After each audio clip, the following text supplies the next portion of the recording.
let me just introduce myself real quick. I'm Linda Capcara from Tech Bank, and I am the owner of the firm that is marketing communications and public relations, and we're also focused exclusively on the tech space. Got some great national clients, but also very proud to represent local clients. One of whom is in this room, Sheila Clefhorn from KO Marketing, and also Action Coach, which I am a part of, and I'm learning a ton. Also represent the Arizona Technology Council here locally, Tall Wave, and also Adam Design. So I have some great local clients as well as national. But today we're here to talk about storytelling, and in the course here we're going to talk about what it is, what it isn't, how it can really elicit strong emotions, and we're going to show you how to find your own story, which is why you have those worksheets in front of you. But just a real quick aside before I let Stacy introduce herself, one of the most powerful ways that I saw personally storytelling implemented was at an Athena Award when Shelley Eskew was accepting her award.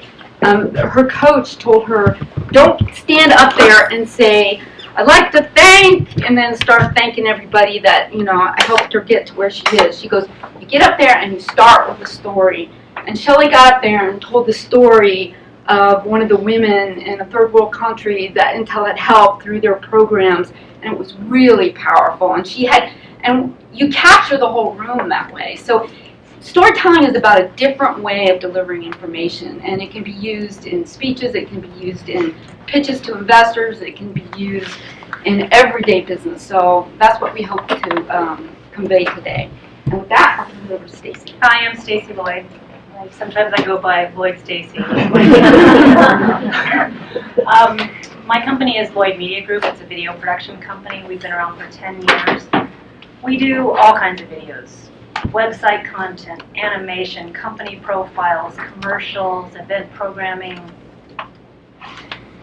and other types that I can't see everything. Before Lloyd Media Group, I was in the television news industry for more than 15 years.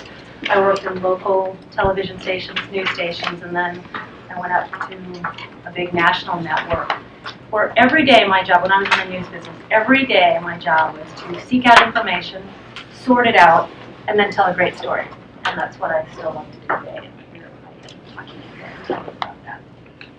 All right, well, we're going to start this out by showing you a really bad example of storytelling. So we hope this doesn't happen to you.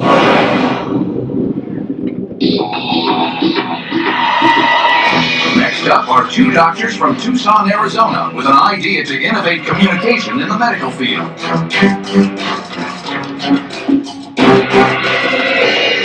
Hi, I'm Dr. Amini. And I'm Dr. Amini. We're brothers, and we're both physicians. I'm Richard, and I'm Albert. Our company is Rolodoc, and we're seeking $50,000 for 20% of our company.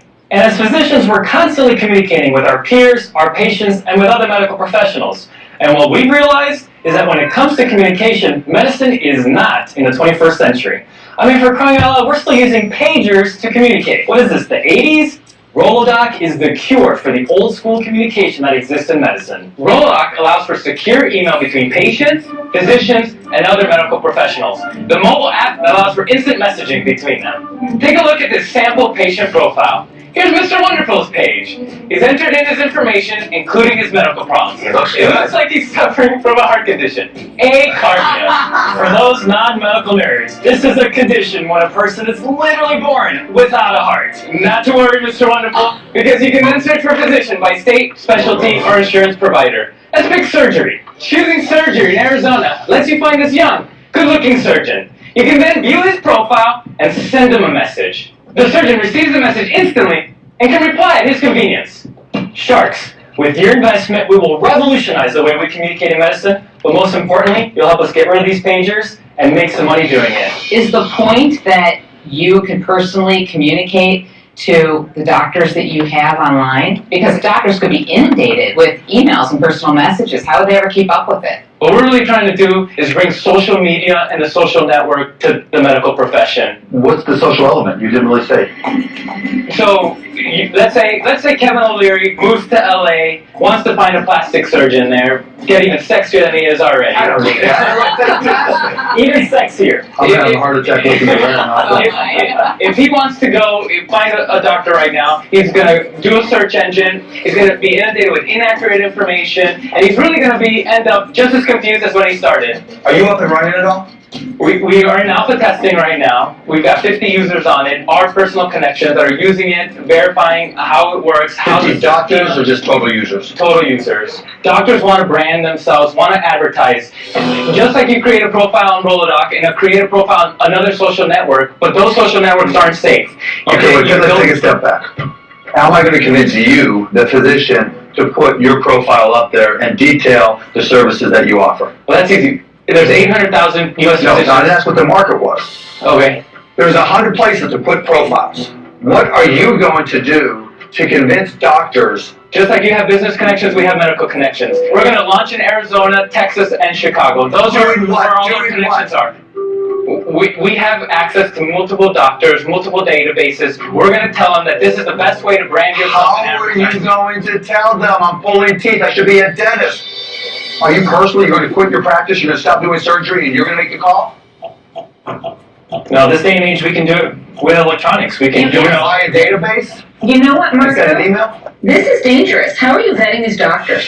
There's a valid concern because you don't want to be reading about somebody that actually isn't a surgeon that's offering heart surgery. That would be a bad outcome. I don't think they're going to get any, but it's not going to be dangerous if you can't get any doctors. Okay, let's go through the logical progression. Yeah. My doctor gets an email. Oh, it's from Rolodoc. Never heard of him. Delete. Doctors are constantly posting things on Twitter and other websites. And how do you use that? Well, that's what we have. We have the capability of being a social network. Instead of saying follow me on XX site, you say follow me on Rolodoc. I get that you're trying to recreate Twitter and Facebook onto Rolodoc. Correct. Okay, but I want to do this eye to eye, face to face, because you're doctors. Worst presentation ever. I'm out. Oh, that was mean. Ever. I would have to agree with Mark. I think it was the worst sales presentation I've heard. We're not presenters, okay? We're physicians. But guess what? I don't care what your background is. If you're looking for money, you gotta sell your idea. Obviously, that's not storytelling. When you're looking for money, you got to sell your idea. So how could they have done that better? Well, they failed to get their point across. They failed to get the whole point of the company across. And if they had an effective use of storytelling, they probably could have made a much better impression On national television. So, what is storytelling? Well, I mean, we know what it is in the entertainment world, which is on the left side of the screen. I mean, who doesn't remember the story of Jack in The Shining in the dead of winter terrorizing his family? Or Scarlett, you know, telling the only man, making the only man she cared about say, frankly, my dear, I don't give a damn. I mean, we all know those stories by heart, right? Well, it's also true in business. I mean, they say Howard Schultz of Starbucks is infamous for turning around that company by his use of communications and storytelling. He really was effective at communicating what Starbucks was, you know, what was the culture of that experience that Starbucks really is. So it's effective in both, and it's credited towards his success. Stories are also about emotional transportation. You know, it's part of this connective nature of getting to the audience. It's related to stimulating their emotions. So we're going to look at the science behind storytelling in a moment, but we all know intuitively, you know, a real tragic story makes us sad. A horrifying story like Jaws frightens us, and a touching story can make us feel content. But being able to effectively trigger those emotions in our audiences, whether positive or negative, is really valuable skill. That's, you know, a lot of power. So some of you might know an entrepreneur named Pete Seymour. He actually had an office here at Skysong. Does anybody know him, Pete Seymour? But he was very effective at selling his ideas through the story after his for his company, because his daughter Ella very unfortunately died of SIDS. So he invented a monitor called Ella's Monitor, and he embedded the device into sleepwear. And of course, it was very easy to feel that strong emotion and connect it to his product. So that's just an example. But you know, what is business about today? It's about passion. It's about getting personal, and it's about you. Great storytelling is the most effective way to connect with somebody and get your ideas across. But many continue to speak in jargon, buzzwords, and bullet point, and they fail to humanize their connections. So, Stacy? So let's just look at this. Peter Gruber says, humans simply are not moved to action by data dumps. So you know what that is, a bunch of facts and figures. Boring. So, and that's not storytelling. You want to tell that human interaction between you and your company and get that across to people. You know, we can absorb facts and details, but we keep them glued together in our head with storytelling. Linda? So, entrepreneurs, it's like Channel 5 here, Stacy. Yeah, back to you. Entrepreneurs and startups are often resistant to storytelling. You know, they prefer to give people the facts. You know, they're very data-driven. But research is growing to show there's a relationship between storytelling and neuroscience. So yes, there is science associated with storytelling. Stories stimulate emotions, which are the key to better learning, memory, attention, and decision making. So do you want to, do you want someone to pay attention to you, be engaged, and remember your message? Then tell a story. Brain scans actually show that things in our brain change dramatically when we hear a story. Not only are the language processing parts activated, but other areas light up as well. And let's take a look at some of those areas. Broca's area is one of the main parts of the cerebral cortex. This part is involved in several functions, including language processing. It's connected to Wernicke's area. Functions here are associated with both language processing and understanding language, you know, making it work, you know what you're hearing when you hear that. So those are those areas that light up as the gray, those are the grayscale brain cells that light up. But where they go from there depends on what you're talking about. So I'm going to give you an example of when you really don't get across to your audience. Let's just say you happen to be reading the phone book out loud. Your audience is definitely going to process that information, but you're not going to make an impact. I can actually guarantee that. So you just try it and test it for yourself. So when we listen to stories, as I said, more of our brain lights up. That's because stories cause our neurons to make it feel like we're actually in the story as well. Think back to when you listened to your favorite story from childhood and how that made you feel. When you listen to that story, that's your brain right there on a story. So you want to making a connection, that's what we all want to do, and stories can help you do that. When you tell a story, you've got people either, you know, they feel sympathetic, or they get excited, or you've motivated them to do something. People get you. They can relate to you. You tell them something that really registers with them. So telling someone a memorable story will really help you build a connection, and that's what all of these business-to-business relationships, that's the foundation of all of them. So why is storytelling crucial to not only startup success, but any kind of business-to-business success? Well, stories actually motivate other people to act. I mean, just look at what some of these investors have said. I'm compelled to go to the next step with people I like. I don't listen to ideas, I listen to people. First couple of minutes in a pitch, you know whether you're in. Emotion and gut are a big part of angel investing. So these investors are making decisions, you know, based on whether they feel they like the business, and how are they going to like the business. Not if you get up and rattle off a bunch of numbers and figures and, you know, you're going to double your revenue growth. It's why that entrepreneur has the passion to take that company forward. That's what they want to hear. And stories also motivate others to act. When you look at winning businesses, they have the ability to emotionally bond with their employees, with their investors, with their customers. And we all know what a good company culture can do to make a company successful. They dramatically increase their chances of growing and long-term success because they've honed that ability to tell meaningful stories about their businesses. Stories also travel further. Yeah, thanks. Oops. My turn. Oh, okay, sorry. Go forward. Go forward. So, okay, now we get to the good story. So what does a story look like? Linda's going to break down and tell you Linda's not going to break down. Linda's going to break down the anatomy of the story. And basically what that is all of the necessary components you need for a successful story.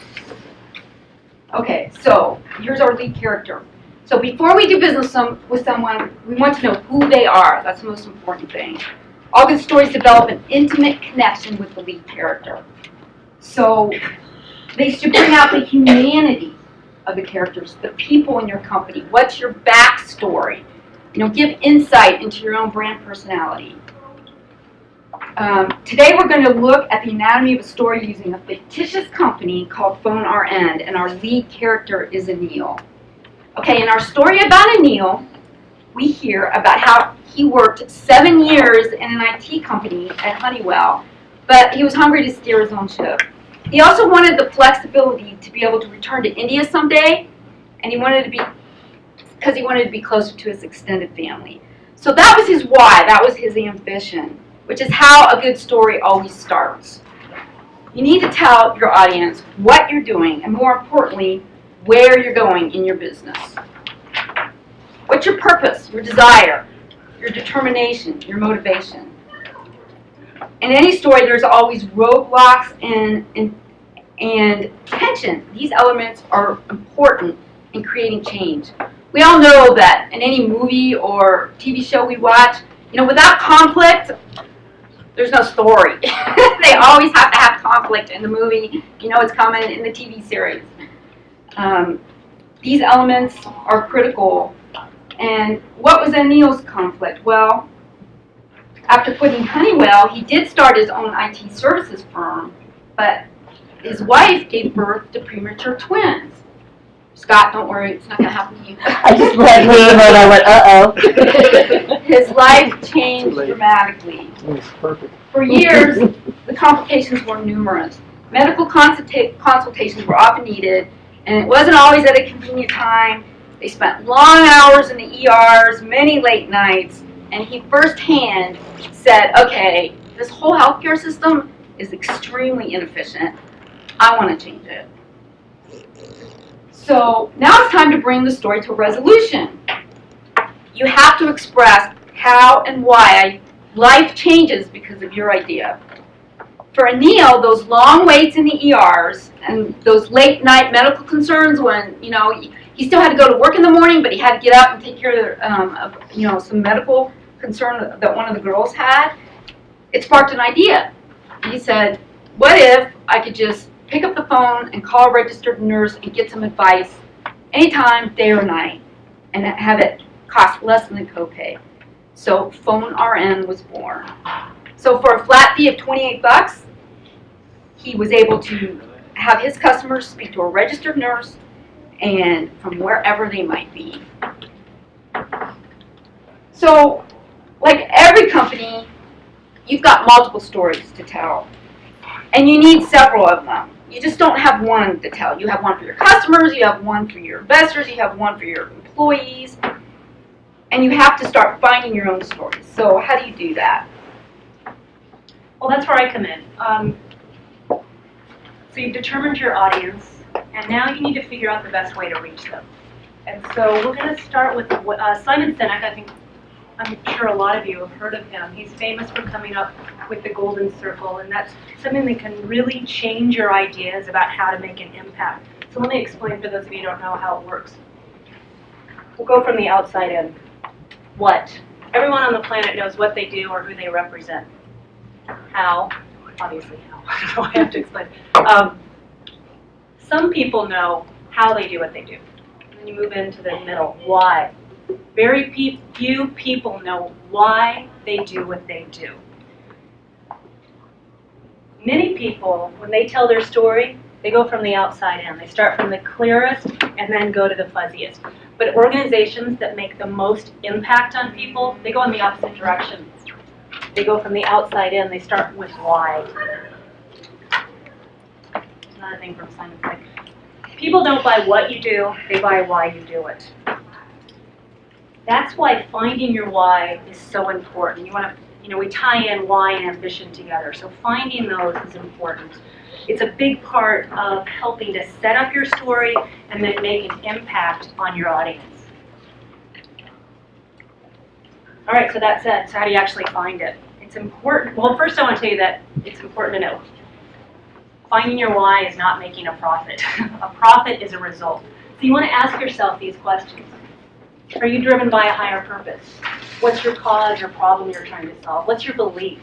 Why does your organization exist? Why do you get out of bed every morning? My personal favorite, why should anyone care?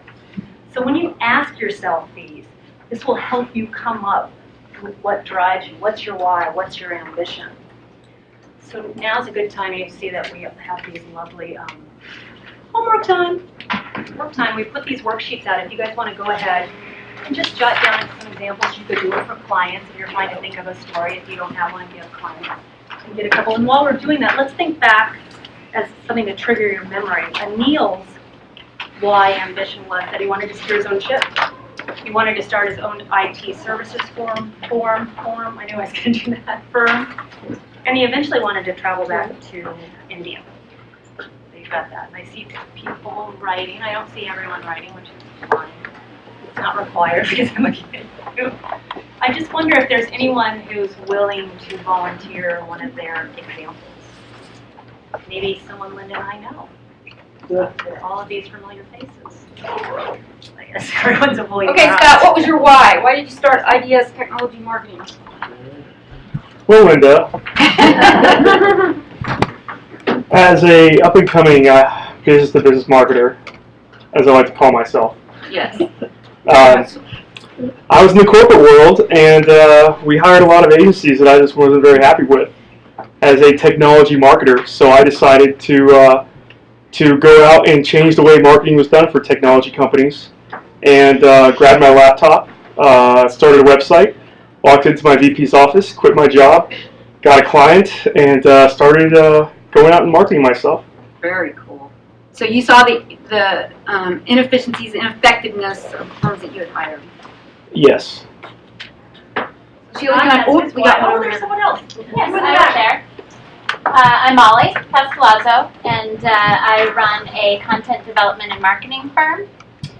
And I separate my why and my ambition. So my why is that I firmly believe that communication problems are at the heart of what makes the world not a great place to live in sometimes.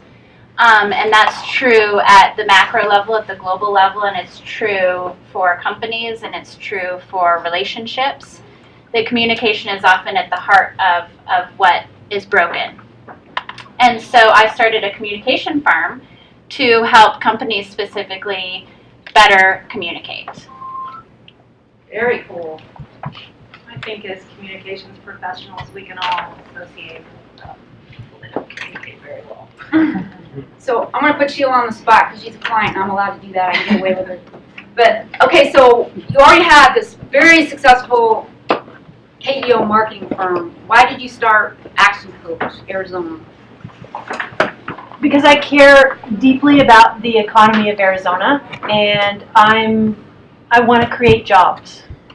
And so my marketing company does that by helping companies create jobs and make a difference in the community, but my coaching business is about helping business owners achieve their dreams, get their freedom, and create jobs at the same time.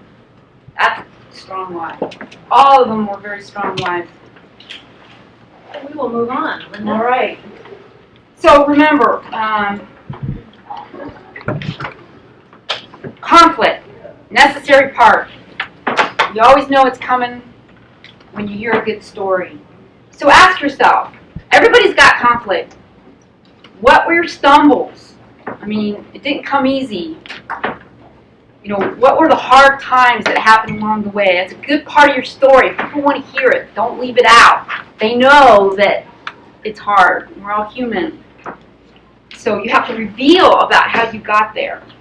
So go back to your worksheets now and just list a couple of the things that you've encountered in your career, in your business. You know, what were some of the obstacles you had to overcome? Yeah, and think about this is one thing where people really relate to you. You know, when you start telling someone, oh my goodness, this happened to me, and how I dealt with it, and you were talking to someone who's like, oh my gosh, that happened to me. So you're building that connection by telling your story. And usually this is, I find a lot that conflict is the, I hate to say exciting, but it's the part that really pulls you in. Because you're hearing the bad stuff and you know that the good stuff's going to come. And of course, with Anil, I'm right. Anil's conflict was the inefficiencies of the healthcare system. He had all of that pain with his premature daughters in the middle of the night. So Al, can I pick on you? Yeah, you have a new life going on right now. Let's talk about your conflicts. Oh, jeez. You don't want to go into this brain at all. What do you want to know? Okay, so you started your own company. And what are the conflicts you've been encountering along the way? Growth? Just managing growth? You're talking to the wrong guy. Okay. I've had pretty lucky. I've had a wonderful career working for one of the best companies in the world. You cannot be at the head of a brand of a $26 billion company not to have had a lot of tough days as well as good days, and you know, my life has been pretty damn good. So I think forget the conflict. I'm sorry, but my attitude would be I want to continue to give back now that I'm retired. Mm-hmm. And I would tell you, most of the customers I picked up in 6 months, majority of them are 501c3s because I can afford to be a little bit easier what I charge or don't charge at all. So I want to support some charities or some avenues that I really want to be involved in. And nothing. Somebody called me about one today that I would have never thought of, and it's pretty exciting. And I think I will take a chance at them. So we'll see what happens. Okay, that's your why. Yeah, I mean, that's why. Conflict. I don't have any conflict. Except my wife. That's about it. You know, we say that, you know, you learn more from bad examples than good examples. No question about it. I don't want to be like that guy. He were out to be like that person. They were a turd, and I don't want to be like them. I want to be a good person, right? And go through. So, what are the conflicts, right? Easy, right? You don't know what you don't know. That's the biggest one. You go in there, and I think I understand what's going on. It's not what if I know what I don't know, I'm okay. It's what I didn't know that got me in trouble. And it's the adage, you know, you can't teach somebody how to walk by reading a book. You got to go through it yourself. Everybody can tell you, don't do this or don't do this, but inevitably we go down those paths from time to time because I'm smarter, I'll figure it out, I won't fall in that hole, but you do. And you fall into it, and then you figure your way out of it, and if you survive it, you're that much smarter, that much stronger. So when telling your story, you would give a real specific example of how that happened to you, how, you know, what you didn't know. So, right. Yeah. Great example. Yeah, great example. Well, I'm going to call on a couple. Is there any other volunteers out there? Because I'm going to call on my friends right in front. You guys started a brand new company. It's a year old. Whether you have conflicts, but you have a lot of clients when they have to tell their story. Can you share a conflict, something together with you guys on your clients? Never.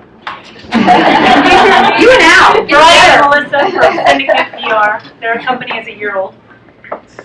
What's our best conflict story? Well, what I wrote down, my conflict and my part of the story was because we came from a big company where we were always being the ones approached, and now we have our own company, and we have to do the approaching, and we have to remain a little bit humble, and those big egos that we were allowed to have when we were with a big company, there's no place for them anymore. So I don't know if I would say it's a conflict in a negative way. It's definitely a learning experience, and in the 1 year that we've been in business, we've had a lot of trial and error, and a lot of figuring out what works for us and what our niche may be, and what direction we want to go. I think that our why and our conflict are kind of intertwined a little bit, because where we found ourselves we only had one story to tell, and that was for the company we worked for, and we really had the desire and ideas that we really wanted to be progressive, and that isn't what was desired of us. So we thought that since we have so many ideas and we're just itching to put those into play, we wanted to work with multiple clients. So that was one of our reasons for leaving. For your ambition. Yeah. Well, we had two things out of you guys. But trust me, I'm someone who's had our own business for 10 years. So anybody else want to volunteer? Yes. Hi. Making noise. I'm Morgan with Ghost Armor, and I would say one of our biggest conflicts is we're going into our 6th year of business, but about 6 years ago when we first started, and the iPhone 2G, the original iPhone, came out. It was a huge conflict for us every time we stopped somebody in a mall and said, "Have you heard about Ghost Armor?" And they said, "No, we don't have a clue who you are." Convincing someone that the electronic protection that we were going to provide to them that day, and that we weren't just some mall kiosk that was going to be gone next week, that we would actually be able to service the product that we were providing them that day as we said we were, was really a struggle. It was a bunch of young guys. I was the first female saleswoman, and it was a bunch of young guys working at a mall. How many people have walked through a mall and had somebody pitch them a product?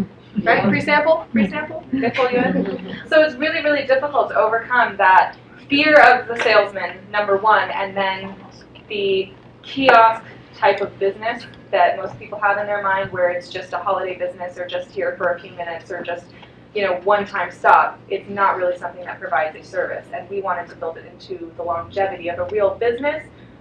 But because we were newer, branding was hard, so the kiosk was really the best place to get our name out there.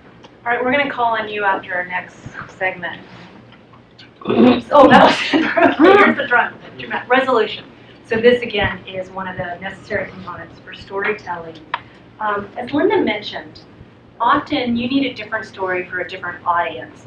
And altering your resolution is one way to do that. For example, if you have customers, they want to hear about your successes. They want to hear how those successes are helping other people. They want to hear what you're doing now.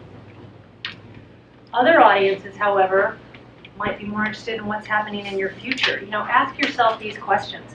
The answers to these can really affect other audiences. Let's say you're trying to make some strategic employment offers, or you've got investors, or any number of new clients, any number of people who want that. However your story ends, it reveals a lot about you. It tells people where you are, how you got there, and then what you see down the road. And that's really what you want to share with people. So look, interactive time again. Will you go ahead and just talk about how the resolution came? Because you set us up with this great conflict, which I think a lot of people can identify with. Absolutely. So for the resolution, how many people in here have ever heard of Ghost Armor or have their product on their device? Wow. Good. That's your resolution right there. So how did you get there? Every day, figuring out what it was that we could do to be better. One of the first things that we did was have uniforms. Putting on a polo so that every salesman actually looked the same, so that it was a little bit more professional, it was a little more believable. You don't walk up to a guy in a DC t-shirt or with a hoodie on and his headphones in and ask for something. You walk up to a professional salesperson. So professionalism and stepping it up in that area was first. Second was also building the brand, getting into more locations, getting our name out there, being there the next week, providing that customer service. It really was something that you had to win it first. We had a customer at the mall that I worked in that was so diehard for us because she had lost her phone. Well, she hadn't lost her phone. She had gotten robbed. And she came back to us and said, you know, I have a lifetime warranty on my Ghost Armor as long as I bring it back, but I got robbed. I don't have my Ghost Armor. I couldn't say, hey, wait, please, I need to take my Ghost Armor out. And we said, okay, you know, as long as you provide us something showing you got it replaced, we'll go ahead and take care of you. And she was so happy that we didn't hassle her about not having the product for the warranty like she was supposed to, that we had another solution and we were really willing to go that extra mile for her. When the iPhone 4 launched, she came to our kiosk, took a giant stack of our cards, and went to Apple and literally handed them out to everyone in line. Because Apple yelled at us. We'd already tried it, and they wouldn't let us on their premises promoting our product. However, a customer, they couldn't yell at the customer just for providing information. So she went and was a spokesperson for us many, many times over, and that's really the type of customers that we've built that has created the brand that we now have. And that's a perfect example. You want to use someone, too, that can help deliver your story. That woman, what she went through, her conflict, and then her resolution, which paid off in the end for you. It's a great story. Anyone else? Dying to talk and share the resolution. You! I'll take a shot. I guess the precedent's been set. We're at a stand now. Thank you. If we have to do it, you have to do it. So I'm a sales strategist, and in terms of my why, I really believe the best way that anyone can make a difference in our community or serve people or shape our society is to start a business. And that's, I mean, not politics, I mean, charity, yeah, maybe a little, but if you really want to make a big impact, you start a business, and that's how you can truly change a society and really make a difference. So then a lot of business owners, much like Scott, see a problem and they say, hey, I can do this better, and they come up with a great idea, and they go into the marketplace being better, but then they meet with the prospect and they say all the same stuff as their competition. The difference is they mean it now. Like, but I'm being honest, like, we really do have integrity. Like, we really do deliver on time. Like, we really do all the things. I'm not just saying it, and then they need to go to an event like this, so that's the problem, that's the conflict. They go in the marketplace and they realize, oh my gosh, people don't believe me, even though I believe me, and then they needed to go to an event like this to figure out how do you tell a story, because at the end of the day, from my experience, prospects just want to feel understood, they want to feel heard. Sherry and I were talking about it before. People just want to feel heard, they want to feel understood. Once you relate, and you realize, okay, this salesperson understands me, now I'm ready to listen, and they do that, I think, through the story. So I would say the resolution, quite possibly, is a story. Exactly. That's awesome, Mark. Thank you. By telling a story, too, you kind of rise above everyone else who, like you said, is just sharing this, that, whatever information. It goes back to, you know, benchmarks, facts, numbers, the boring stuff. When you start relating to people, that's when you make the connection. It really is. I mean, and you guys know that in your own personal lives when you're at happy hour or something like that. But well, anyone else? Well, we want to thank everyone who's volunteered. I know it's not always easy, especially when someone looks right at you and puts you on the spot.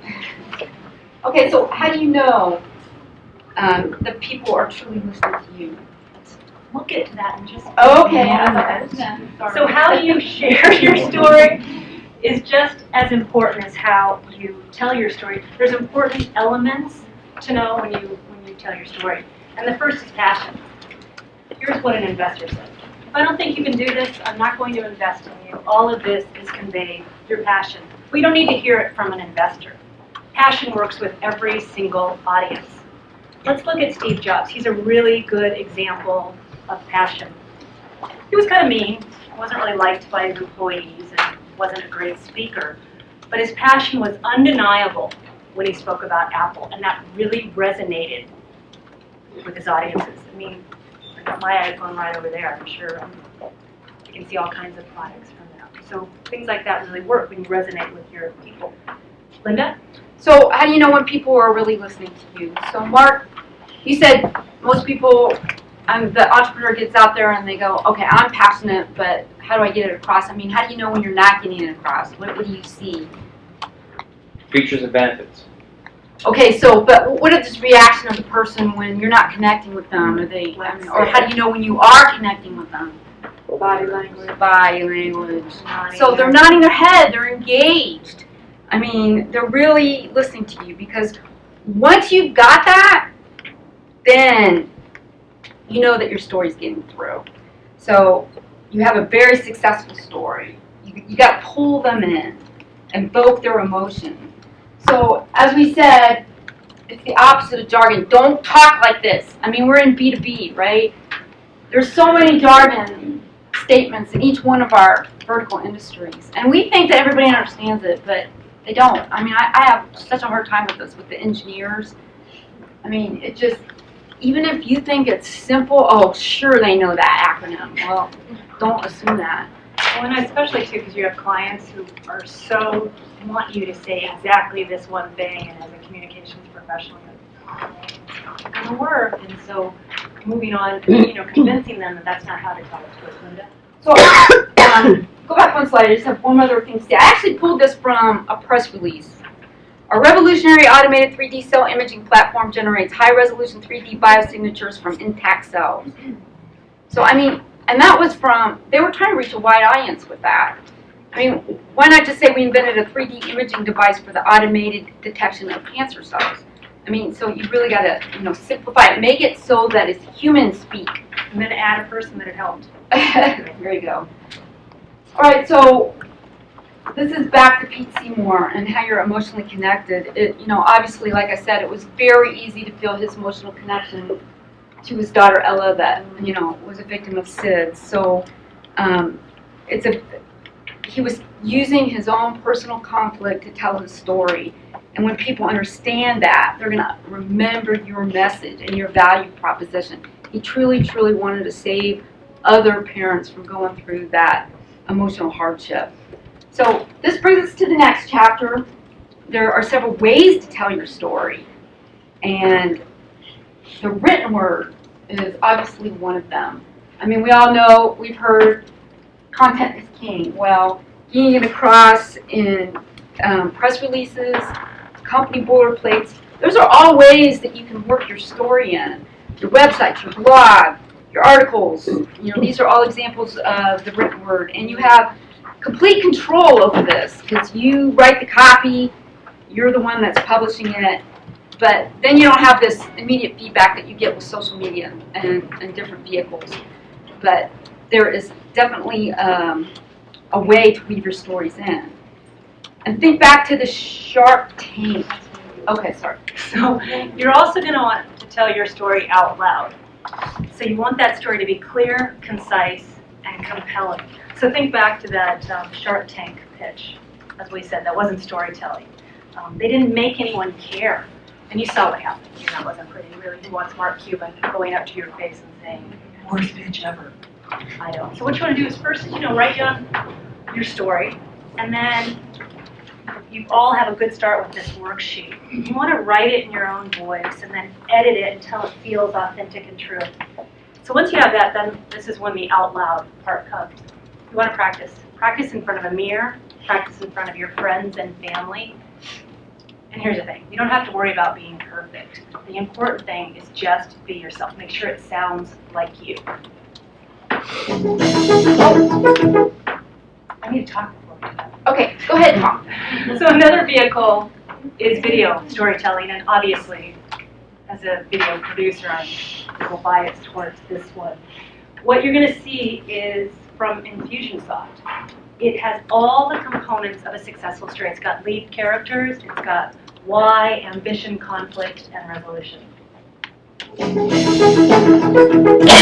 My dad is an attorney by trade, but he's always been kind of a serial entrepreneur. And one of the ventures he decided to launch was this balloon twisting business. One of the things that he had to do was he had to get all of these balloon twisters, they call them, to call in and schedule for the restaurants that they wanted to go work at. And we're like, Dad, this is like so old school, So that was really the first web application that Eric and I built. So in the early days, Clay wasn't around. It was really Eric and I. We had done this project for my dad, and we're like, you know what? Let's go out and build software for people. It sounds like a great idea. It wasn't until 2004 that we really started to actually build software that was a product rather than just doing services. Clayton at that time was just finishing his MBA and law program up in Utah. Scott and Eric called me and said, hey, we need some help. And then pretty soon I realized these guys were really smart. They were creating really cool solutions for customers. So I came over and I said, all right, you guys do everything that is develop the software, and I'll do everything else. So if you walk into Infusionsoft today, it's a great place. There's tons of employees here. We're a solid company. Everything's going great. But it hasn't always been that way. When we started, we don't have a garage story, but we actually started in one of my spare bedrooms. So we were there, and once my wife was sick of us, we made the massive jump to go up the street to this hole-in-the-wall shopping center type thing. We found this little corner space that was basically a wide hallway, and it was the biggest piece of trash that we'd ever could find. So what happened is we're building software for all these different types of small businesses, and we started to realize that there was a common set of needs that they had. They all needed to keep track of their customer database and organize it really well, and they all want to have everything in one system. And so we're able to take the common needs that businesses had and the common strategies that these marketing coaches were teaching and use all those needs and come up with a product that was actually usable by any small business. Our love for it really comes from our just total hatred and distaste for the failure and the sacrifices and the bankruptcies and broken families and broken relationships and all of the heartache and despair that goes. It's the dark side of entrepreneurship that people don't talk about very often. It just makes you, I don't know, it just makes you want to increase the likelihood of success for people. And we're on our way to becoming $1 billion company and revolutionizing the way small businesses grow through our sales and marketing automation software. So every year we have our annual event, and I'm always amazed at how many businesses are using our software. We know that through sales and marketing automation there's a better way, and we feel like we have the keys to the kingdom as far as how to grow a business in a better way. And we feel a passion, a fire, even a responsibility, I would say, to continue to build the $1 billion company that is the standard of sales and marketing software that small businesses use to revolutionize their business.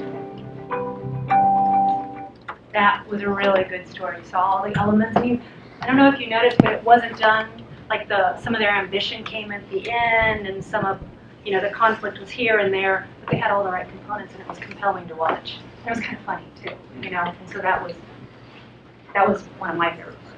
Well, I was just curious, how many of you in the room think that your company has a pretty strong video with a good story in it? You guys use video? It seems like such a powerful medium. You guys have one? Yeah. And how did you go about building it? Did you think about the story ahead of time before you shot it?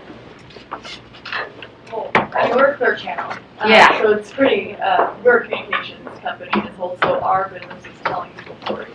We work with a lot of B2B, so I think what, he's saying about everyone comes to the market and is like, oh, I'm doing this better, and I think that's why our video is different for different people. We have the one that shows all the platforms for how you can tell a story and telling businesses stories. So I think that's where we got ours from. Okay. Where ours is out of New York City, so it Professional. yeah. It's really high quality. Well, Tammy, you do this all the time too. What kind of approach do you take? You sit down and think about the story like Stacey does? Yep. And then you have them cut that. Yeah, based upon what each customer has a different need and a different audience. So yeah, meet with the customer and figure out what their goals are, what they want to achieve, and have to sort out. And you tell them what you can do, right? What won't work, and then what won't appeal to people, which is important when you're dealing with a lot of your type of clients. It's kind of dry. And of course, we want everything to go viral. So, Stacey, what kind Wait, of... we had one more person in the Oh, back sorry, I before. didn't realize Oh, that. yeah, we work with kitchen contractors, and we've actually produced videos both in-house. We've also worked with out-house, video companies. And we have some videos that are directly related to our business that talk about who we are, where we come from, and the kind of organization that we are. But more recently, we actually, we're building one of the largest healthcare projects in California. And we have a few people on our staff that are passionate about photography and video. We gave them the ability to they work on the job site every day. We gave them, hey, take some time and just show us what's really fascinating about your project. they put together the most spectacular montage, like a 3-minute video with music, and you can see progression in the project and the workers and things you don't get to see when you just walk past the site. And because it's coming from internal, you know, you definitely get that feeling of art and excitement. Yeah, the story is almost the creation of the Exactly. video itself. Like the fact that these Exactly. are just our people, these aren't professionals, these are just what they see every day. And this is a good example too, where you probably didn't have any conflict in that, right? It was just, it's a feel-good story that basically has your why, your ambition, and resolution. Right. So if you're just trying to, if it's a company thing, you're just trying to reach out to people and make everyone, oh my God, look at that. Conflict isn't always necessary. And you can tell as you're writing things, if they're, like Al has no conflict right now. So his story is just an all-around feel-good story. So we All like about his Al's why. story, we can have Al's story in the Bible. Well, yeah, I was going to ask you, Stacey. So to get it, you know, into a social media platform, and you want to tell a good story about how long should the video be? No, I think people have the attention span between 3 and 5 minutes, and I say 5 is max. When I hear this, yeah. But there's always room for a longer video. It just depends on who your audience is. Social media, you know how easy it is to, oh, rabbit, or what's squirrel, you go somewhere else. So I would keep it short when it comes to social media. Clips are really good. But of course, we all want things to go viral. So using social media platforms to tell our story is another great way to get the stories out. And you can do that, you know, through your conversations and your feedback, you know, in Facebook, even on Twitter, and 140 characters or less. So, you know, that's just another of the mediums that we use to tell our story. So, what did we learn today? Well, we learned all about the anatomy of a story. We learned that it has to have a human connection. It has to explain your why, your ambition. It has to have some conflict in it. A really interesting story will have conflict. And then it'll show how you resolve that conflict. That's what's going to draw people in. We learned about, there's actually science behind storytelling. It's just both the art and a science. I mean, this stuff really changes your brain. I mean, a good story actually will make a person think differently and draw them in. It will, as Stacey showed in that one side, you know, put fireworks off in the brain when they emotionally connect to you. Of course, all good stories have a lead character, and it's important that you get the human side of that lead character across in your story. And how do you find it? We gave you that worksheet and had you go over some examples of, you know, finding what exactly happened in your career or in your business that caused you to want to go into it. What were your emotional own triggers? And then we also learned it's not about, you know, only the story, but how you tell the story. And we went over the different mediums, and we saw some powerful examples in the video. So those are the things that we learned today. We hope that you had a great time listening to us, and we found it very useful, and we appreciate all the interactive. Oh, you wait, you have one more checklist? Yeah, we have this storytelling checklist in your worksheet, and it's a good way to kind of check off. Obviously, it's a good way to go through and make sure that your story covers all these things. So we can go back. Let's go back to Anil. So his human connection was the story about his daughter's premature death and his struggle, like so many of us, navigating the medical system. But you know, seriously, right? And that's difficult. His emotional trigger was, again, goes back to his daughters and how we wanted to fix the system so no one else had to experience what he experienced. And then his call to action, his resolution, was to expand the phone RN network so that anyone could have the opportunity to access affordable health care anytime, any place. So to do a real recap, always start on paper, that's why we handed out these worksheets. Now it's a good, so you've got some start, or if others have already written their story, you've got now a little more information. You can lead that in to your story and use everything that we've talked to, lead characters, why, ambition, conflict, and resolution. So just take time to incorporate these, and the most important thing, we've touched on it before, is keep editing it. You know, if you're going to start with something that is like this, then that's not that's boring. You know, don't keep your story too long. Keep it clear, concise, and compelling. Get to the good stuff all the way through. So that, and Linda has the final word. Oh, storytelling by far is the most underrated skill in business. Yeah, and we always have to. Thanks, everybody. We appreciate it. Thank you very much.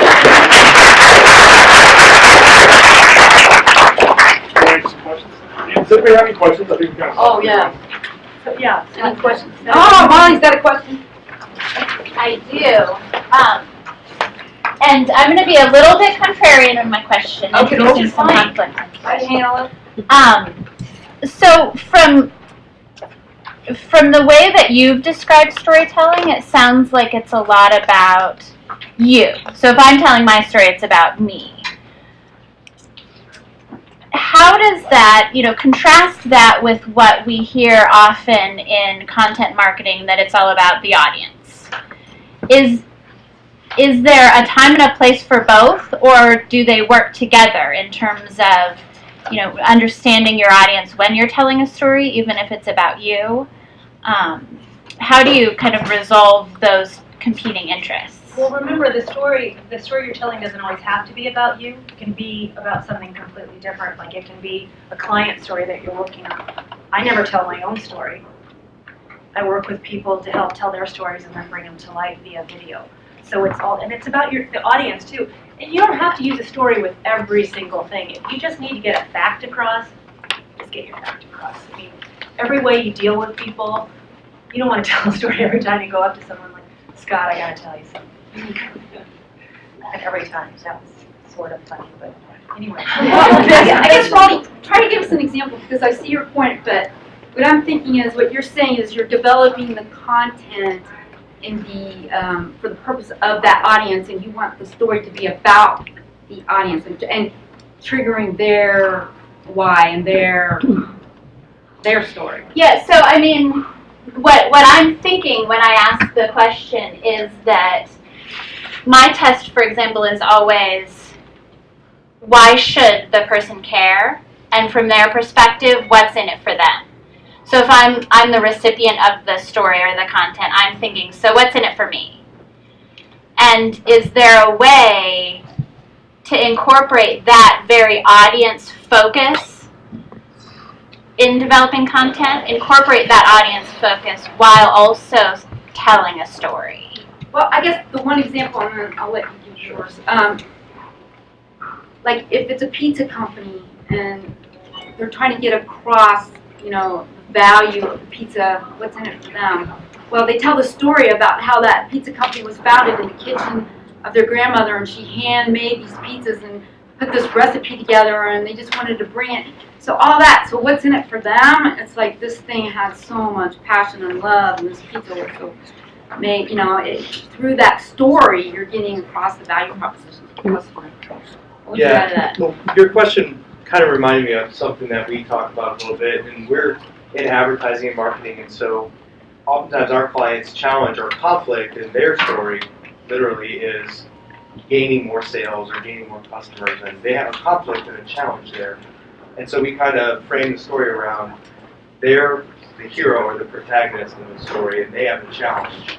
And we kind of construct a cast of characters around them, whether it's a research person or myself as an AE, the person who does our IT or our digital. All of those people are the cast of characters that help this person through the story we present. Is we help them overcome their conflict and find their own resolution and move forward and grow their business. So in that sense, if you have your business where you can frame it as your audience, your customers are the protagonist, and you're the cast of characters that can help them overcome their conflict and get to a better resolution, growing their business, solving their problems. That's a really good point. This is just kind of a place to start. You can have more than one character. You can have more than one conflict. You can tell everything out of order. If you want to come up to me afterward and give me a specific answer, a specific example, I'll play around with you and make it clear on how you can do that. I think we have one back here first, and then. My other thought on that is, with marketing, you're usually trying to target these somewhat specific audiences. So there is something to be said that not everyone's going to read your message and be able to relate to it. But you could start off with a question that relates to it. So for the example that you ladies had with the gentleman who had medical issues, have you ever had a hard time reaching your child's doctor and then tell the story? Because that question will elicit them putting themselves in the shoes of the character versus trying to tell it from just singly that character's point of view. She's our new assistant, by the way. Yeah, I was actually thinking around the same lines as that how you combine the two of my story versus It's All About You is talking about shared values. What do we all have in common? So when we're talking about grandma, who doesn't have a grandma? Well, you might not have a grandma, but you have somebody like a grandma. It was meaningful for you and maybe used to cook for you, and maybe you want to support that organization in grandma's recipe. There'll be something in that story, the conflict, where maybe the woman that started, you started this organization and your husband was out of work and couldn't find a job, and your kids were, you couldn't afford medication for your kids. Well, we're all gonna care about that. So it's shared values that come out of the engaging story. Even in B2B, you think? Absolutely. Oh, yeah. In B2B. I mean, I work for ASU, and I love our motto is business is personal. They always say business. It's just business, right? Don't worry about it. It's just business. No, it's not just business. Business is personal, and it's all about the recognition that we're all connected and how can we be of service to each other. Can I just add to that real quick? I love in your example how many yous that you used in that description. It was maybe you. And the only thing that comes to mind from my perspective is when we have to tell stories about ourselves and we're forced to use the word I, there must be a point, at some point, where we convert it into, so have you ever been in that situation? And can you relate to what I'm saying? I love how many yous that you just used. That's a good point, Mark. Yep. Yeah, I obviously I do video, so obviously you know what you know the experience. But how do you? My problem is I have a client and it's a very specific product for a very limited audience. It's a brand new trash compactor for airports, and the problem is, obviously, I want to be able to tell a story. Obviously, it's more environmental. It's better for, airports. But how do I create a story around something that's so limited, but also for an extremely limited audience? Well, let's start with this. Why is it brand new? What was wrong with the other one? It was very dirty. It was a very it was a lot harder to work with. It was about the system that they had. It was a much dirtier process. It was not a non-environmental safe process. There was a lot of leakage, a lot of... So there you've got your why, and is they want to fix all those things, Okay. correct? So that's how you can have someone talking about what it was like before, and then maybe someone else saying, this is what we want to do to change that. Okay. And then I'm sure installing that trash compactor probably ran into a few problems. Okay. Unless it was perfect, had no problems at all. And then you've got resolution on how it's moving forward and how it's changed for the better. Okay. Thank you. Very cool. Any more questions?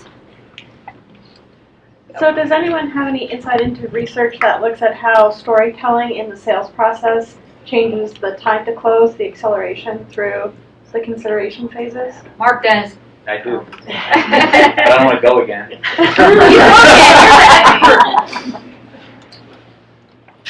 So I speak a lot about consultative selling, and the process of consultative selling is to make sure we're clear on what's going to happen at the end of the meeting before we get started, and to set the expectation that the prospect is to do most of the talking. And if that expectation is clear, then we're fine. What most salespeople fail to do is to get that permission to say, geez, we got an hour. Are you okay doing 35, 40 minutes of the talking? Because I'm really here to learn. And failure to set that expectation means there gets a point where the prospect says, okay, I've been doing a lot of talking, and now it's your turn. And that could be eliminated just with an agreement. So if we get all of the stories from the prospect first, now we know exactly what story to tell. And it can be one or two perfectly placed third-party stories where I've got a client that had this situation, and let me tell you how they got around it. And if you think that's a good solution for you, maybe we could do business together. And they hear it and they go, that's exactly what I'm dealing with. So I would suggest that if we're getting enough information in the first half, it's not going to take any more time. Do you find that it changes the sales process at all? Like I'm thinking of specifically a HubSpot sales engagement where they were really forthright in saying, you know, if we have to show you the demo, we're the wrong fit for your organization because it's not about the features and the benefits, even in a marketing example like that. It is genuinely about what's driving your business and our ability to deliver upon that. So, I mean, have you found that also to be true in your engagements? I don't know if I understood what you said, but I don't know if I understood the question. Like it changes the decision-making criteria? Oh yeah, Because you're completely taking the focus off sometimes what the other hurdles may be, like whether it be price or whether it be, you know, actual technical I specs. love the idea of saying, can we establish what, in fact, how we're going to make the decision, and can it be based on this criteria over here, rather than the traditional process of getting 3 quotes and talking about price and getting references and all of that stuff that we just do to protect ourselves, and getting that permission from the prospect that we could have a real conversation. And again, I think it goes back to permission. Do we have one more comment? Well, I was just going to say that the storytelling process, one of the benefits of it is, and what it does to the sales process, if you craft it well, and in Mark's example, do your homework in advance so you know what this person's pain points are. You tell your story to coincide with that. What it does is by humanizing you, it develops, I don't want to say instant, but you develop that trust. And that's what it takes to make the sale. They have to trust that they are going to be in a better position after they buy your product than they were before they bought it. And if you don't have that trust, you will never get to that sale. And the storytelling is the fastest way I know to get to that trust level. And that's another example of how you want to have different stories for different audiences. In your case, you might not have all of these elements that we've talked about, but definitely know ahead of time, like she said, what the pain points are, and then craft it around that. And that's your connection. You know, connections equal trust a lot of times. Time for another comment? Sure. Just along those lines, I attended a seminar with a gentleman from Intel who was pretty high up, and he said that there's this interesting dynamic going on where nowadays we're hit with 2 to 3 times as many marketing messages on a daily basis as we were even 10 years ago. And what that's caused is kind of this like walking Teflon kind of thing where we just don't internalize marketing messages at all. We see ads everywhere and we don't think about them. So they were, you know, and I think this kind of come full circle because we've been thinking for a long time, but they found that emotional-based advertising, where they really didn't even get that much into the features and benefits of the particular product, they just told some other story that really made the human connection and then tacked their logo on in the last two frames of the video, you know. They found that it was a third more effective. I mean, the other stuff did work. The features and benefits, to some extent, did work, but third is pretty significant. Well, I'm sorry, go ahead. I mean, and that's all. That was my point. That breaking through the Teflon. Well, you'll see that a lot of giant companies really believe in storytelling. Microsoft has its own website, that's got both video storytelling and printed, the written word too. Fashion, it's got different chapters about how it was built up in Seattle. Apple has its entire thing on storytelling. I mean, any one of the big ones will go in deeper and tell stories and make an impact. Yeah, who was the company at BMA a couple years ago that did glass? They did a great job. IO. Was it I? Okay, yeah, not IO. It was IO, letter I, letter O, like IO. Not So IO. I mean, I thought I was bored to death by this video they were going to put on about glass. I mean, glass. And they told this story around the whole process and belief they had in making better glass and changing the world and getting rid of plastics and why the company was started. I mean, it was awesome, and it was just some amazing content. You kind of walked out there like, oh, I don't want to go buy, Plastic bottle. plastic bottle or a paper milk carton, or change the way you shop next time you go to the store. You know, it made you think, and I remember, you know, I still remember it. Every if I go to the store, you know, you'll sit and look at things that are in class. So, Very so cool. really interesting stuff.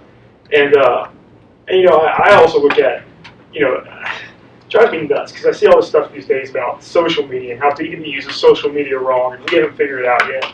But I think that's like the biggest opportunity we have to tell our story every single day. You know, just by the little teeny things that we post, and it does not have to be all about business. I mean, you know, it's telling the story, and it's getting more personal, and that's what people want to buy these days. They do not want to buy. It's not the B2B. It's, you know, business to person. So I think there are all kinds of avenues out there to do it. There's video, there's web, there's social. It's there's a lot of stuff. I'm getting real deep right now. No, I think that's cool. That's pretty much what our presentation said. So, is that it? Any more last comments? Thank you, Scott.